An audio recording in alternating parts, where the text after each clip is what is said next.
Para todos, sean nuevamente bienvenidos. Antes de empezar, quiero recordarles que la reunión de pareja se va a hacer el próximo sábado a las 7 de la noche. No va a ser el domingo después de la reunión del Evangelio, sino como es la última del año, la vamos a hacer el sábado a las 7 de la noche. Así que las parejas están invitadas, déle ese regalo a su esposa de Navidad y se sale. Ya sale con el regalo. Quiero invitarles que vayan conmigo un momento al Evangelio de Juan, capítulo 20. Evangelio de Juan, capítulo 20, versículo 30 y 31.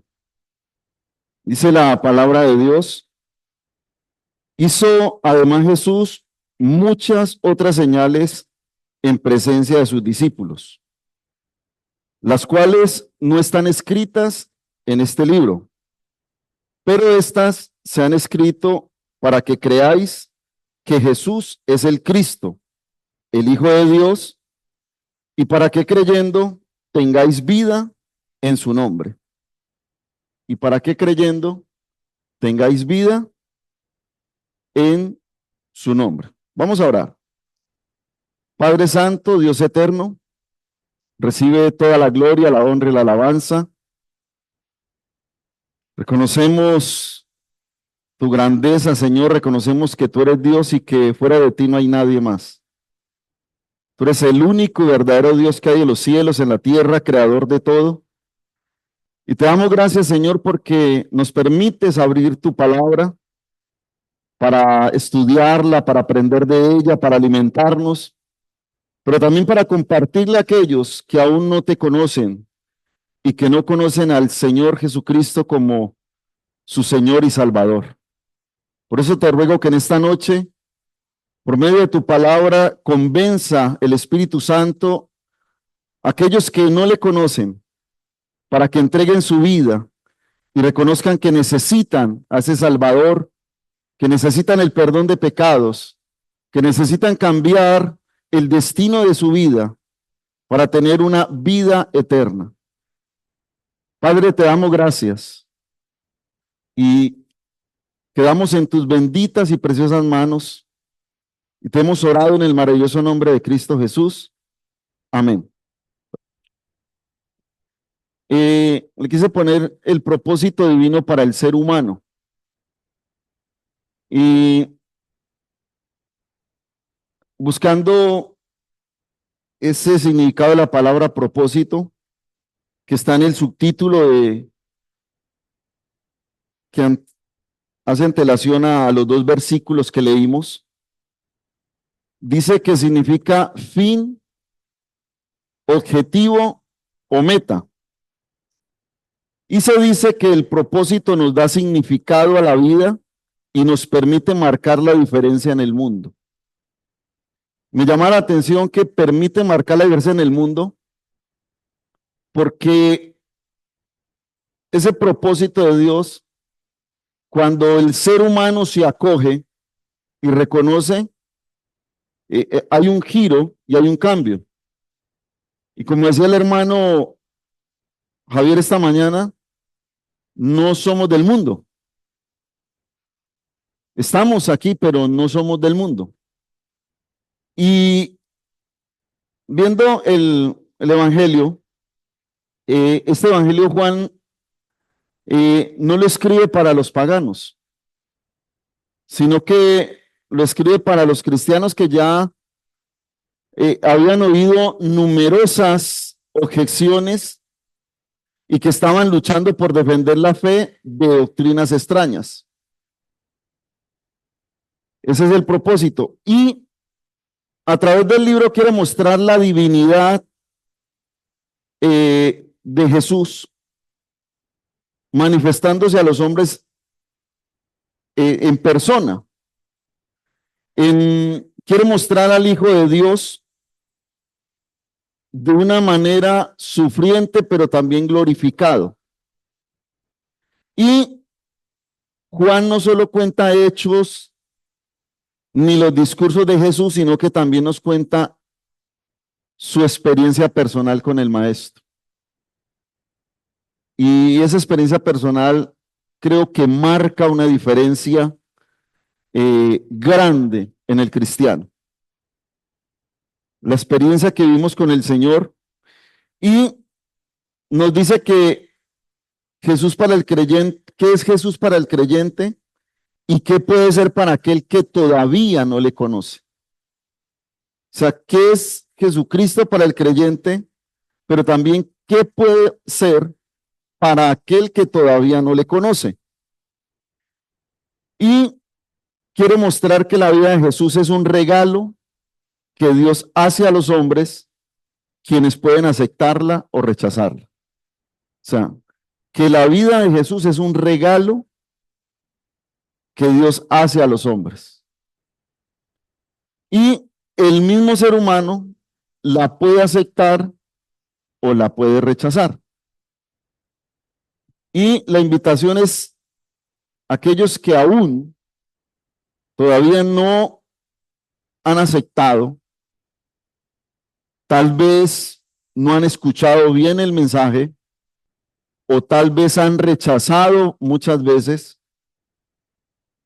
Dios quiere y tiene un propósito para el ser humano y vamos a ver. Ahora, teniendo en cuenta todas estas cosas, vamos a mirar cómo Juan muestra a Jesús. O sea, cómo lo muestra en este libro y nos lo muestra a nosotros para que podamos alcanzar la vida eterna. Y aunque este evangelio fue escrito para los cristianos de la época, creo que también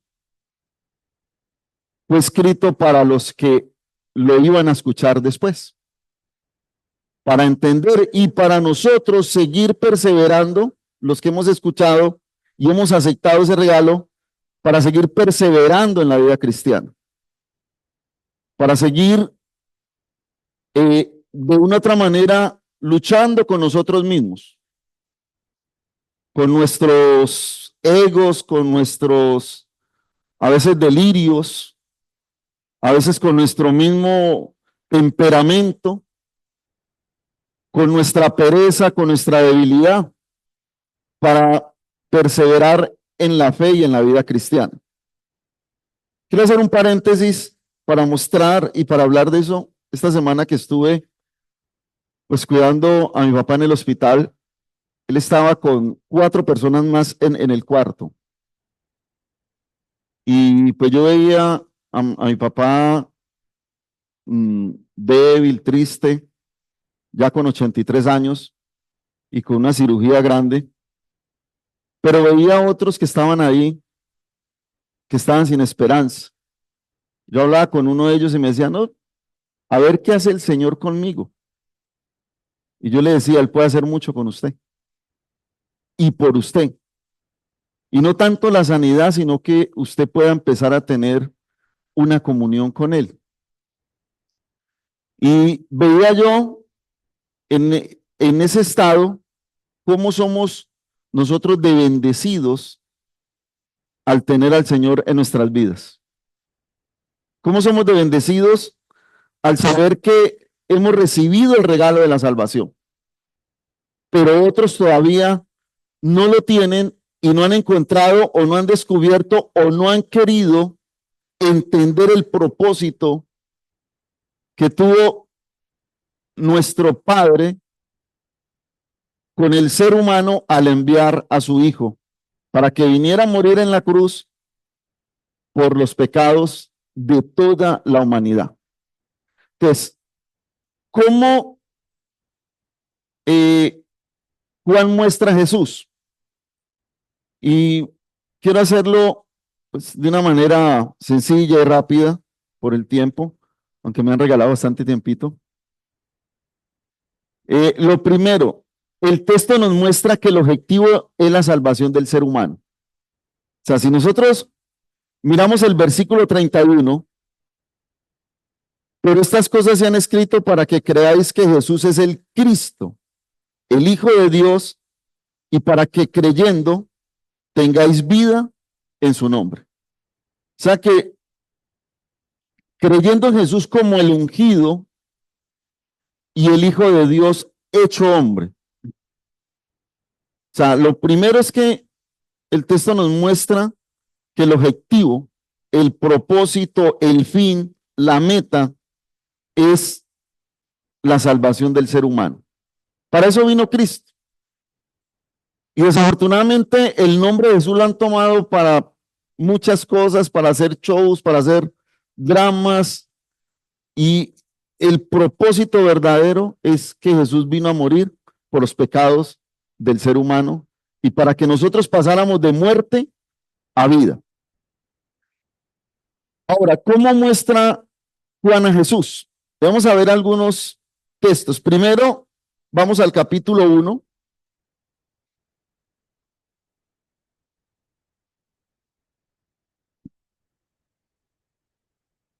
Capítulo 1. Y el versículo 1 dice, en el principio era el verbo y el verbo era con Dios y el verbo era Dios. Y seguimos leyendo. Juan muestra a Jesús, a Dios hecho carne. O sea, lo primero que hace es mostrar a Jesús como Dios, pero que se hizo carne. ¿Por qué? Como les dije ahorita, se estaban levantando muchas objeciones en contra de la deidad de Jesús, en contra de la obra de Jesucristo, en contra de la obra de la cruz, para desmeritar todo lo que él hizo y para lograr que muchos siguieran en tradiciones, en mandamientos de hombres y no alcanzaran esa salvación que se estaba dando de forma gratuita. En el versículo 9 lo muestra, muchas gracias, lo muestra como la luz verdadera. Dice, aquella luz verdadera que alumbra a todo hombre venía a este mundo. Lo muestra como la luz verdadera. Y en el capítulo 8,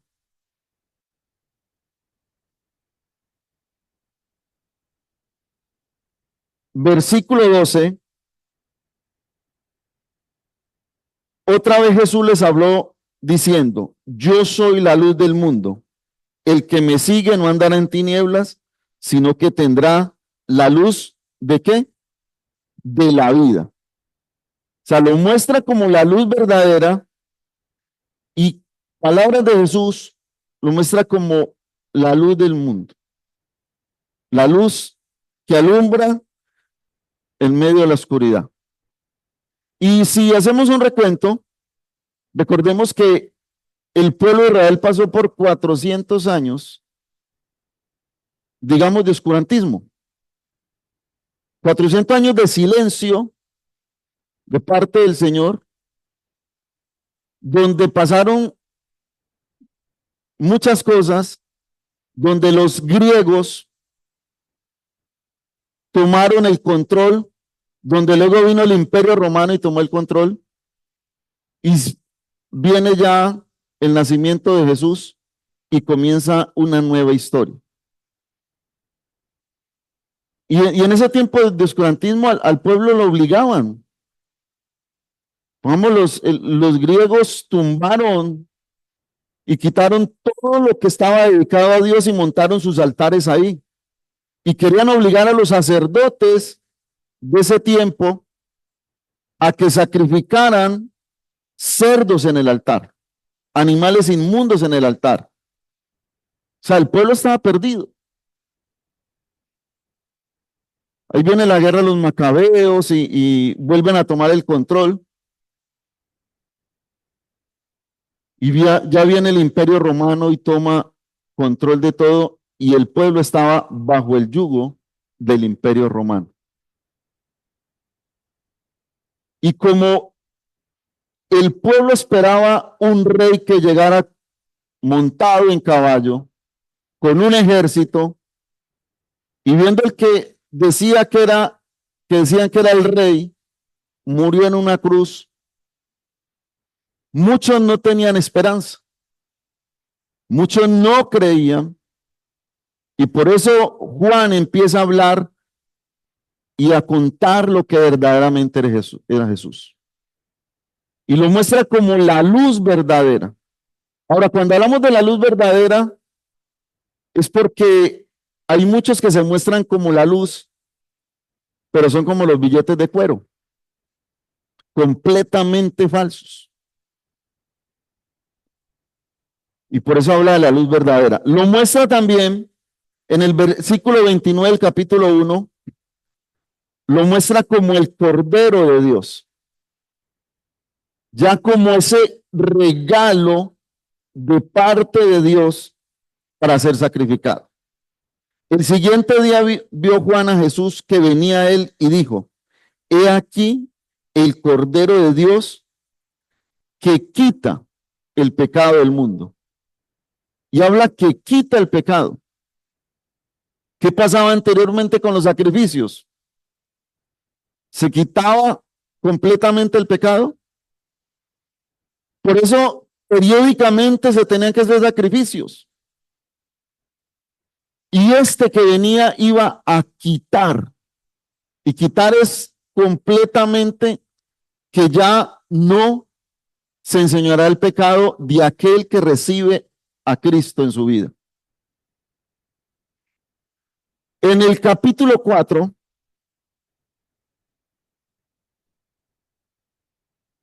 versículos 12 y 13, dice: ¿acaso eres tú mayor que nuestro padre Jacob, que nos dio este pozo del cual bebieron él, sus hijos y sus ganados? Miremos el versículo 13. Respondió Jesús y le dijo: cualquiera que bebiere de esta agua volverá a tener sed.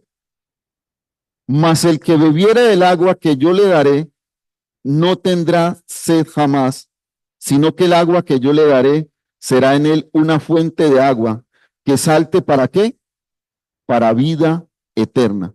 Lo muestra como el agua de vida eterna. O sea, ese Juan recopilando todo, diciéndole a la gente: no, perdona Franco, o sea, no coman cuento de todo lo que están diciendo.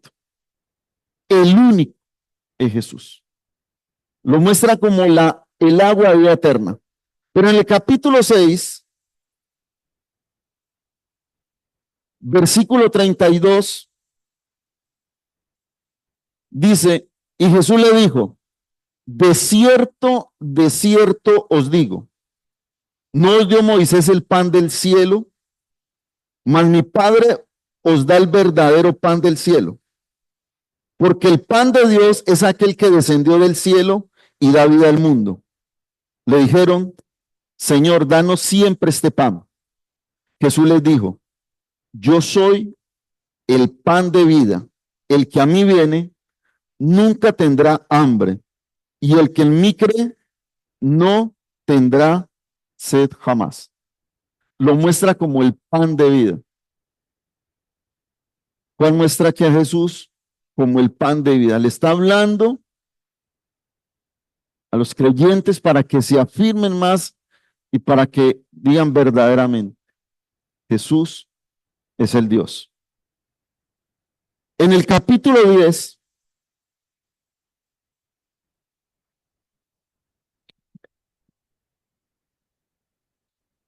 versículo 7, volvió pues Jesús a decirles: de cierto os digo, yo soy la puerta de las ovejas. Todos los que antes de mí vinieron, ladrones son y salteadores, pero no los oyeron las ovejas. Yo soy la puerta, el que por mí entrare será salvo, y entrará y saldrá y hallará pastos. Lo muestra como la puerta de salvación. Yo soy la puerta, el que por mí entrare, ¿será qué? Será salvo. y entrará y saldrá y hallará pastos. Y dice el versículo 10, el ladrón no viene sino para hurtar y matar y destruir. Yo he venido para que tengan vida y para que la tengan en abundancia. Yo soy el buen pastor su vida da por las ovejas. O sea que lo muestra también como el buen pastor. El buen pastor. Y me llama la atención esa palabra, yo soy, no el pastor, sino el buen pastor. Y dice que el buen pastor su vida da por las ovejas. Y miremos que al comienzo, Juan le dice, Juan el Bautista dice, he ahí el Cordero de Dios. Lo muestra como un cordero. Juan el Bautista lo muestra, ahí viene el Cordero de Dios, el que quita el pecado del mundo. Pero aquí Juan llega y dice, el buen pastor. O sea que ese Cordero de sacrificio es el buen pastor para cada uno de nosotros. Pero también lo muestra capítulo 11, versículo 25. Cuando la resurrección que va a haber el relato que empieza a hablar de la resurrección de Lázaro, dice el versículo 25, le dijo Jesús, yo soy la resurrección y la vida. El que cree en mí, aunque esté muerto, vivirá. Y todo aquel que vive y cree en mí, no morirá eternamente. ¿Crees esto? Y le contesta, le dijo, sí, Señor, yo he creído que tú eres el Cristo, el Hijo de Dios, que has venido al mundo. Y estas palabras de María, en esa conversación de Jesús, en medio o en un momento duro, un momento de tristeza, un momento de haber perdido a un ser querido, este diálogo lo coloca Juan ahí. Y mire lo que dice ese versículo 27. Le dijo, sí, Señor, yo he creído que tú eres el Cristo, el Hijo de Dios, que has venido al mundo. Aquí le está mostrando, vea, Él es Jesús, Él es el Hijo de Dios, Él vino al mundo, Él se hizo carne. Está hablando, está, digamos, abriéndole más los ojos para que no crean en fábulas, para que no crean en mentiras y para que no se desvíen de todo lo que estaban enseñando en ese momento, porque se levantaron detractores, porque no les convenía que la gente dejara de seguir mandamientos de hombres, como hoy día. Hoy día no conviene que la gente salga de la oscuridad, no conviene que salga de las tinieblas. ¿Cuántos en este momento no están perdidos en el licor? No están perdidos en las drogas. ¿Cuántos no están en una cantina o están haciendo otras cosas? Y muchos se niegan y a muchos les dicen que eso es mentira, que les lavan el cerebro, que lo único es que quieren tenerlos como borregos. Y hoy en día mucha gente está en oscuridad porque escucha más fácil las mentiras, las fábulas, o busca a su propia conveniencia donde le hablen bonito, donde le hagan sentir bien y donde no le muestren el pecado que está viviendo.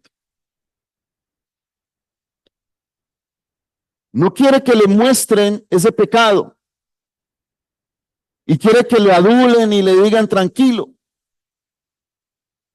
Y aquí le está diciendo, tú eres el Hijo de Dios que has venido al mundo.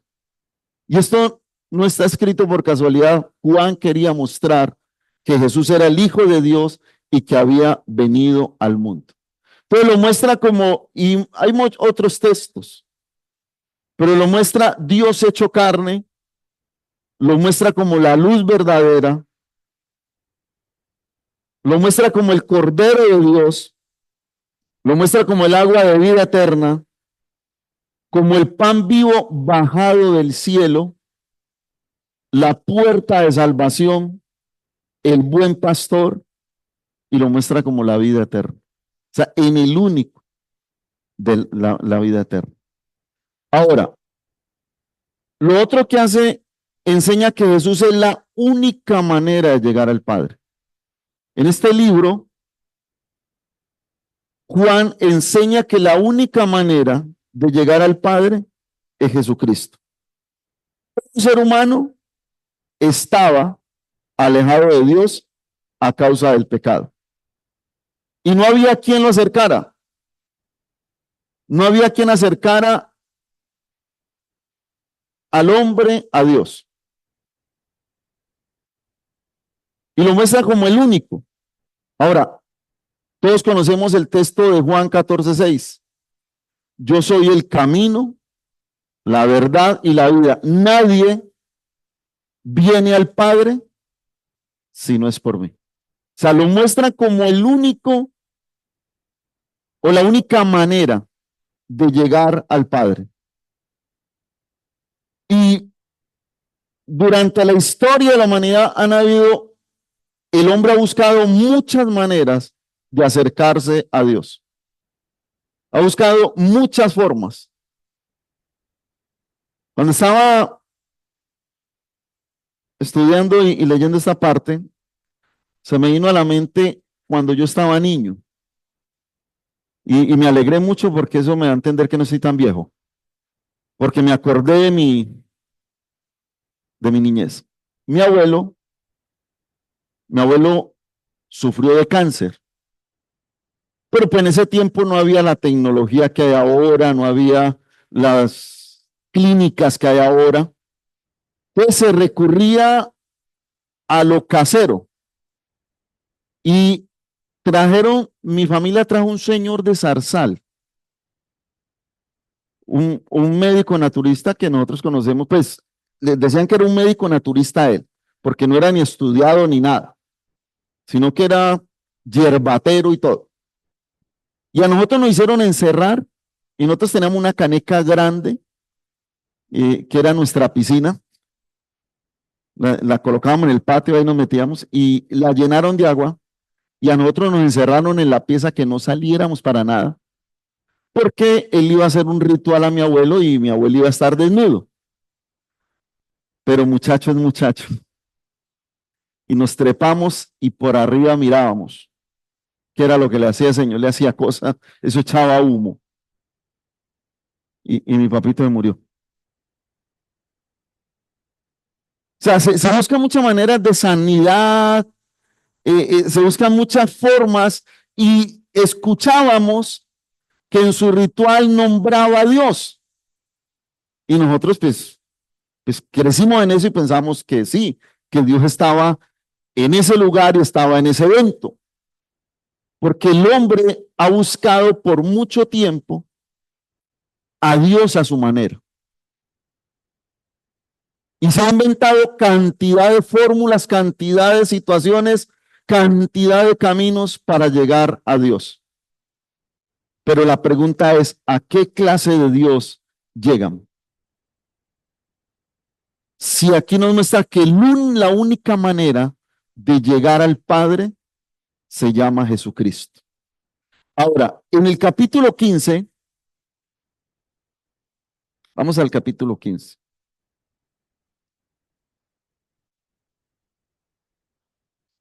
Dice, yo soy la vid verdadera y mi Padre es el labrador.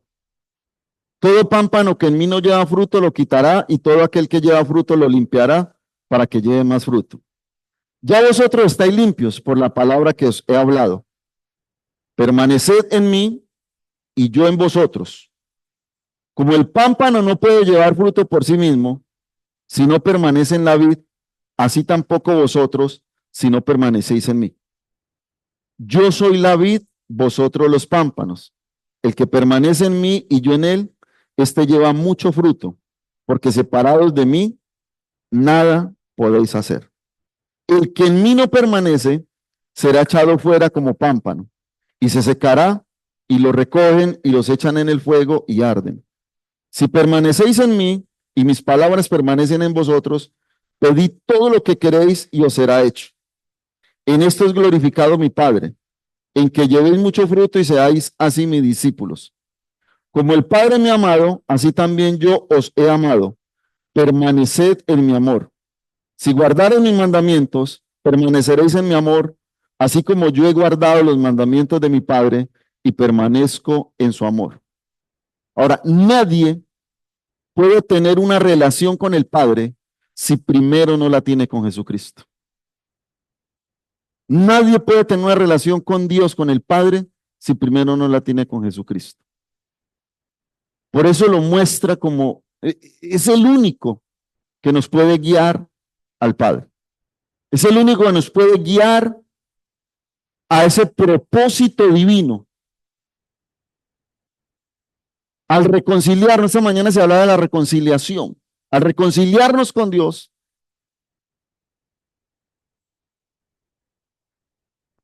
me acuerdo de ahora tiempo, no sé si se acuerdan cómo se llamaba Movistar antes, Belsao, ¿te acuerdan? Eso. Y había un comercial que decía, si quiere más, vaya a Belsao. Si ya hemos sido reconciliados con Dios, si alguien quiere más, hombre, ya lo tenemos todo. Teniendo a Dios, teniendo a Jesucristo, teniendo el Espíritu Santo, lo tenemos todo. Así que la persona que no tiene a Cristo en su vida, no puede pretender que se pueda acercar al Padre. Y uno ve gente que dice que habla con Dios, pero no tiene una relación con Jesús, no ha aceptado a Jesús como su Salvador. Y aceptar al Señor como su Salvador es entender que tiene que haber un cambio, que tiene que haber otra manera de empezar a vivir. Y no a la manera del ser humano, sino a la manera de Dios. Entonces, nadie puede tener una relación con el Padre si primero no la tiene con Jesucristo. Por eso dice, permanece en mí. Ahora, Juan lo muestra como el enviado de Dios para salvación del hombre. Todos conocemos Juan 3, 16 y 17, ¿cierto? ¿Alguien me lo puede decir en voz alta?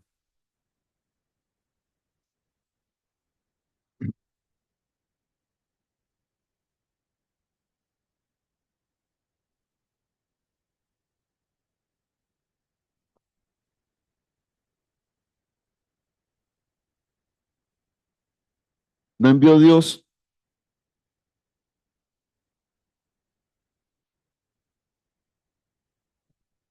Lo muestra como el enviado de Dios para salvación. De tal manera amó Dios al mundo, porque de tal manera amó Dios al mundo. Y dice, porque no envió Dios a su Hijo al mundo para condenar al mundo, sino para que el mundo sea salvo por él. Lo muestra con su amor. El amor de Dios se muestra ahí, porque de tal manera amó Dios. Y lo muestra como el enviado de Dios para salvación. Pero también en el capítulo 3, más, más adelante, versículo 31, dice, el que de arriba viene es sobre todos. El que es de la tierra es terrenal y cosas terrenales habla. El que viene del cielo es sobre todos. Y lo que vio y oyó, esto testifica y nadie recibe su testimonio. El que recibe su testimonio, este atestigua que Dios es veraz. Porque el que Dios envió, las palabras de Dios habla, pues Dios no da el espíritu por medida. El Padre ama al Hijo y todas las cosas ha entregado en su mano.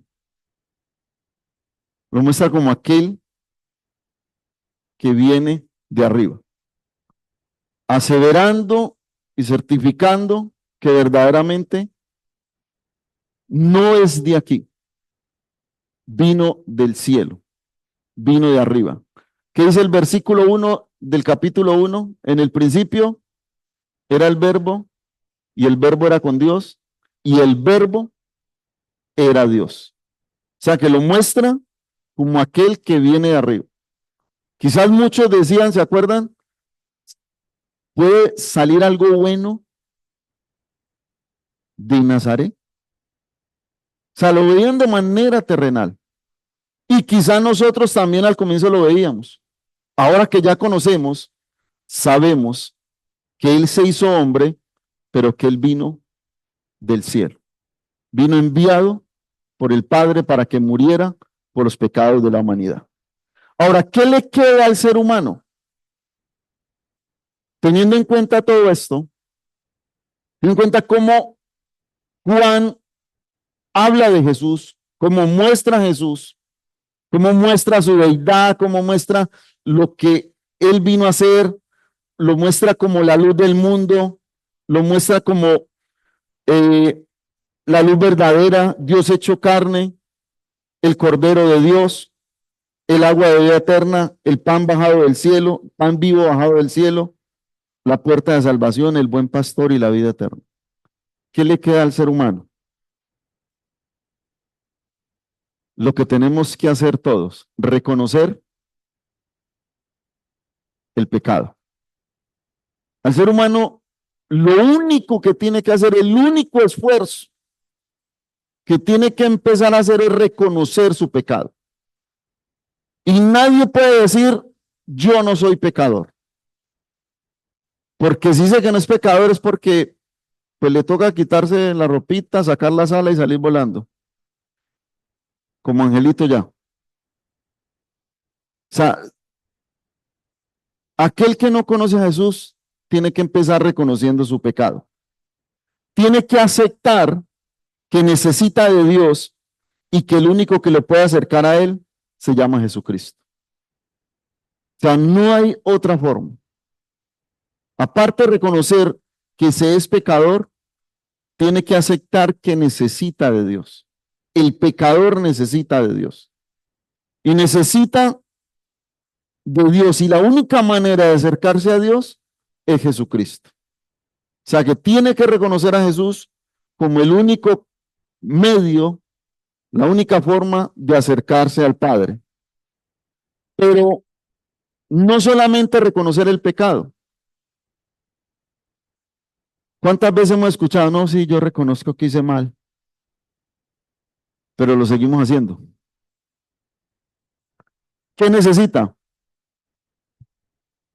Un verdadero arrepentimiento. O sea, yo puedo reconocer, sí, yo hice mal, yo la embarré, pero ¿qué pasa con lo que hice mal? Un verdadero arrepentimiento trae un cambio de mentalidad, un reconocimiento de que no debo volver a hacer eso, de que no debo volver a caer en lo mismo.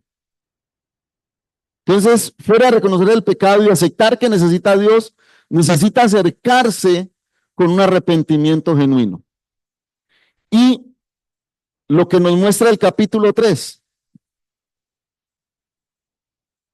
en la charla que tiene Jesús con Nicodemo. Una charla secreta, pero que cambió la vida de un ser humano. De pronto muchos pueden criticar, pero le dio miedo y ¿por qué fue de noche?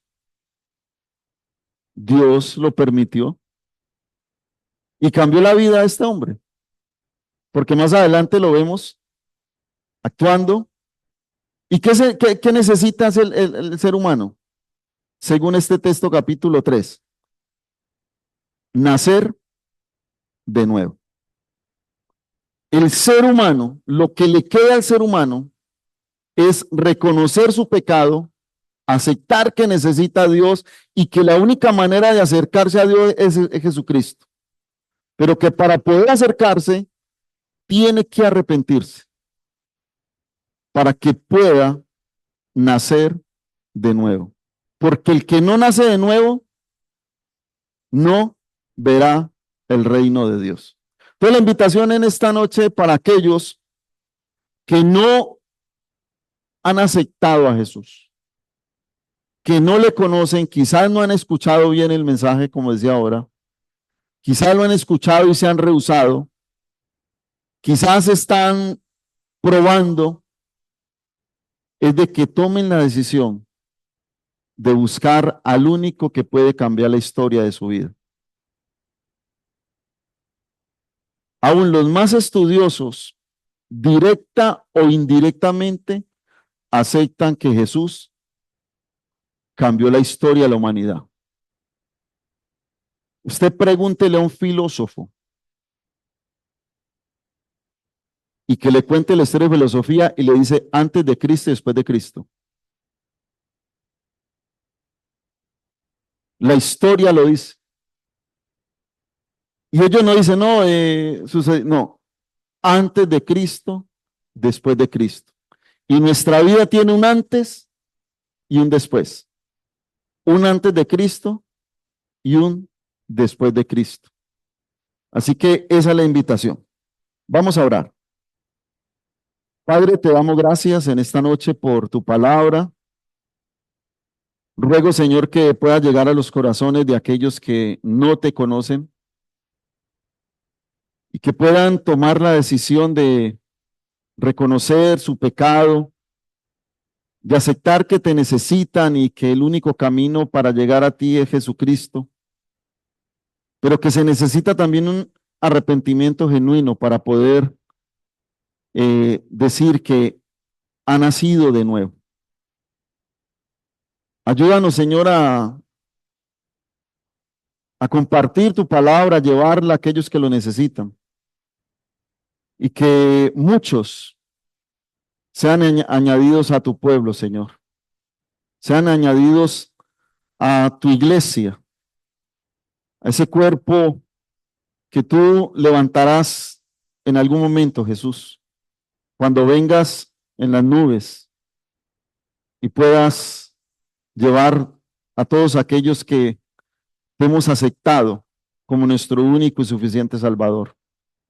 Padre, te damos gracias por la obra de tu Hijo, por haberlo enviado, por habernos demostrado ese amor tan grande y tan maravilloso. Te damos honor y gloria a ti y te hemos orado en el maravilloso nombre de Cristo Jesús. Amén.